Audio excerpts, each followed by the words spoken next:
ఒంటిమిట్ట కోదండరామాలయంలో పెళ్లికి సంబంధించినటువంటి పనులు ప్రారంభమయ్యాయి. నిన్న ఏదైతే పసుపు దంచే కార్యక్రమానికి కూడా శ్రీకారం చుట్టినటువంటి పరిస్థితి. ఒక రకంగా అమ్మవారికి, సీతమ్మవారికి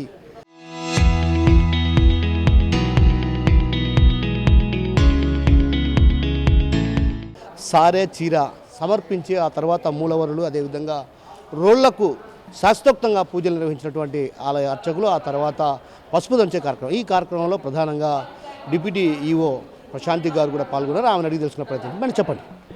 ఓం నమో వెంకటేశాయ.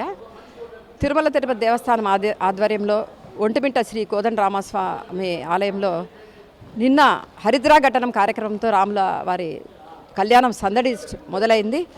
పసుపు దంచే కార్యక్రమానికి విశేషంగా మహిళలు తరలి వచ్చి కార్యక్రమాన్ని బాగా విజయవంతం చేయడం జరిగింది. అలాగే ఈరోజు అంకురార్పణతో బ్రహ్మోత్సవాలు మనకి మొదలవుతాయి. రేపు ధ్వజారోహణ, అలాగే రేపు తలంబ్రాల తయారీ కార్యక్రమం కూడా రేపు నుంచి మనకి మొదలవుతుంది. దాదాపు 2 లక్షల తలంబ్రాల ప్యాకెట్లు తయారు చేయడం జరుగుతుంది.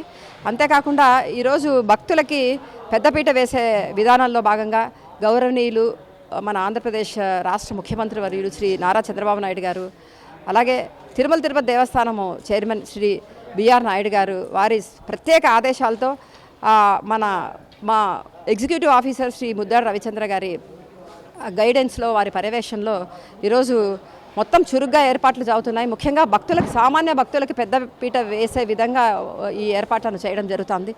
ఎక్కువ ఇక్కడ వాతావరణము వేడిగా ఉంటుంది కాబట్టి ఒంటిమిట్టలో ఎక్కువగా షెల్టర్స్ని వేయడం పైన ఈసారి ఎక్కువ మేము కంఫర్ట్ షెడ్స్ అనే కొత్త విధానంలో ఊర్లో అక్కడక్కడ లొకేషన్స్ని, ఇంపార్టెంట్ లొకేషన్స్లో, జనాలు తిరిగే లొకేషన్స్లో ఆ కంఫర్ట్ షెడ్స్లో వారికి తాగునీరు కావచ్చు, వారికి కార్పెట్స్ కావచ్చు, వాళ్ళకి కూలర్స్, ఫ్యాన్స్, మెడికల్ ఎయిడ్, మజ్జిగ ప్యాకెట్లు ఇట్లాంటివి, వాటర్ బాటిల్స్ ఇట్లాంటివన్నీ కూడా కంఫర్ట్ షెడ్స్లో ఏర్పాటు చేయడం జరుగుతుంది. ముఖ్యంగా కళ్యాణం రోజున ఇంకా ఎక్కువగా ఆ రోజు ఏర్పాట్లు ఉంటాయి. అదే కాకుండా శ్రీరామనవమి మరియు మన కళ్యాణం రోజున కూడా పానకము, వడపప్పు కూడా పంపకము సాగుతుంది.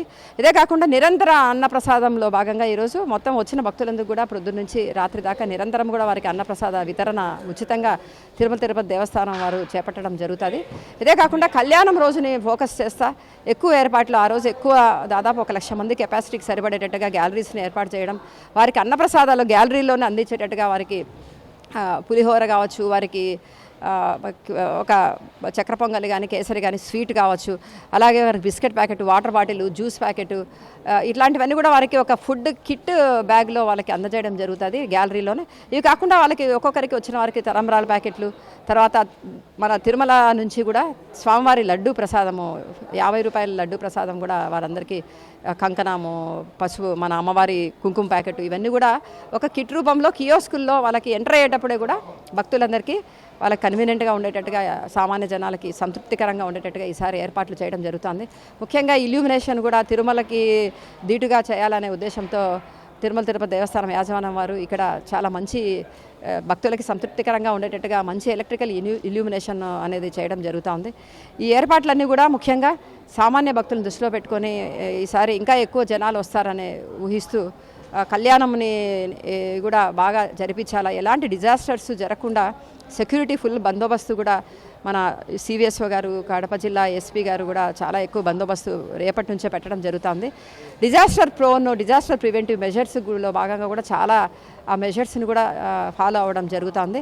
ముఖ్యంగా మాకు డిస్ట్రిక్ట్ అడ్మినిస్ట్రేషన్, డిస్ట్రిక్ట్ కలెక్టర్ గారు, డిస్ట్రిక్ట్ ఎస్పీ గారు వారి ఆధ్వర్యంలో, వారి సహకారంతో ఈరోజు ఇంత పెద్ద కార్యక్రమాన్ని వారు ఇచ్చే హ్యూమన్ రిసోర్సెస్ని ఉపయోగించుకుంటూ ఈ కార్యక్రమాన్ని విజయవంతం చేయడానికి అంతా కూడా సన్నద్ధంగా ఉన్నామని మీకు తెలియజేయడం జరుగుతుంది.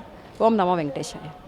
రేపు శ్రీరామనవమి కాబట్టి శ్రీరామనవమి రోజు పెద్ద ఎత్తున భక్తులు వస్తుంటారు. ఎలాంటి ఏర్పాటు చేశారు రేపు ప్రధానంగా? శ్రీరామనవమికి ఎక్కువ భక్తులు వస్తారు. ముఖ్యంగా సెక్యూరిటీ మెషర్స్ని టెంపుల్లో లోకల్ పోలీస్ అడ్మినిస్ట్రేషన్తో సహకారంతో ఎక్కువ సెక్యూరిటీ, క్యూ లైన్, బ్యారికేడింగ్ ఇవన్నీ ఇవ్వడమే కాకుండా వారికి తాగునీటికి దాదాపు మనము 9 లక్షల వాటర్ బాటిల్స్ని పెడుతున్నాం. రేపటికి కూడా దాదాపు 1 లక్ష 2 లక్షల వాటర్ బాటిల్స్ పెట్టడం కావచ్చు.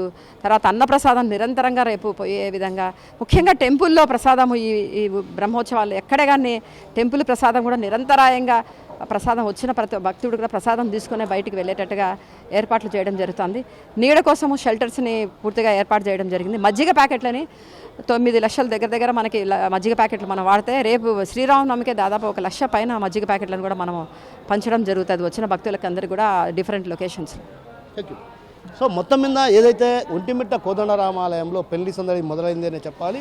ఏదైతే కోదండరామునికి సంబంధించి ప్రత్యేకించి మనం ఇక్కడ చూస్తే ప్రధానంగా వివిధ రకాల పుష్పాలతో ఏదైతే స్వామివారి ఆలయ ప్రాంగణాన్ని ఓ రకంగా భక్తులు చూస్తే మంత్రముగ్ధులు కాక తప్పదన్నటువంటి భావన వ్యక్తమయ్యే విధంగా, అంటే ఓ రకంగా భక్తి భావం పారవశ్యం చెందేలా భక్తులు లోనికి అడుగు పెట్టంగానే ఓం నమో నారాయణ, ఓం నమో అంటూ కూడా ఒక్కసారిగా రామనామ ధనించే విధంగా కూడా ఇక్కడ ఏర్పాట్లు జరుగుతున్నాయి వివిధ ప్రాంతాల నుంచి కూడా.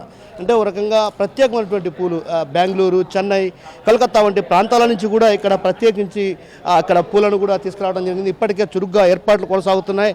ఏదైతే పసుపు దంచే కార్యక్రమం, ఈ కార్యక్రమం అంటే ఒక గొప్ప కార్యక్రమం. గతంలో పెళ్లికి ముందు పూర్వం పసుపు దంచే కార్యక్రమానికి శ్రీకారం చుట్టేవారు. అలాంటి సాంప్రదాయం కొంత రాబోయే వచ్చేటువంటి రోజుల్లో కూడా కనుమరుగైనటువంటి నేపథ్యం. ఆ నేపథ్యంలో కూడా నిన్న ఏదైతే ఒంటిమిట్ట కోదండరామాలయంలో పసుపు దంచే కార్యక్రమానికి శ్రీకారం చుట్టారు. పసుపు దంచే కార్యక్రమం అంటే ఒక రకంగా ఆ కార్యక్రమాన్ని అంతా కూడా ఉత్సవమూర్తులను ముందు రోళ్లను అదేవిధంగా మూలవరులను అక్కడ ఉంచి పూజారులు ప్రత్యేక పూజలు చేసి శాక్తోక్తంగా పూజలు చేసినటువంటి అనంతరం కూడా ఒక రకంగా పసుపు దంచే కార్యక్రమం, అంటే పసుపు దంచే కార్యక్రమాన్ని కూడా అటు పూర్తి స్థాయిలో నిర్వహించారు. మరోవైపు అమ్మవారికి, సీతమ్మవారికి నిన్ననే ఆమెకు సారా తీసుకొచ్చి ఇవ్వడం జరిగిందంటే ఓ రకంగా పెళ్లికి ముందు జరిగేటువంటి తంతు. అయితే పెళ్లికి ముందు పెళ్లి కూతురికి ఏ విధంగా అయితే పట్టు వస్త్రాలు అదేవిధంగా ఉన్నటువంటి ఆభరణాలు సమర్పిస్తారో ఆ ఆభరణాలన్నీ కూడా ఆమెకు సమర్పించి ఆ తర్వాత పసుపు దంచే కార్యక్రమాన్ని కార్యక్రమాన్ని నిర్వహించారు. ఈ నేపథ్యంలో అటు భక్తులు కూడా పెద్ద ఎత్తున తరలి వచ్చారు. అయితే ఈరోజు సాయంత్రం ప్రధానంగా ఏదైతే అంకురార్పణతో ఈ కార్యక్రమాలు ప్రారంభం కానున్నాయి. రాత్రి అంకురార్పణ కార్యక్రమంతో అదేవిధంగా రేపు ధ్వజారోహణం. ప్రధానంగా అన్ని ఆలయాల్లో శ్రీరామనవమి రోజే కళ్యాణోత్సవం జరుగుతుంది, కానీ ఇక్కడ మాత్రం శ్రీరామనవమి రోజు ఉత్సవాలు ప్రారంభమవుతాయి. సో మొత్తం మీద ఒక రకంగా ఒంటిమిట్ట కోదండరాములోరి కళ్యాణానికి పెళ్లి సందడి మొదలైందనే చెప్పాలి. కెమెరా పర్సన్ రాముతో కిషోర్, RTV, ఒంటిమిట్ట నుంచి.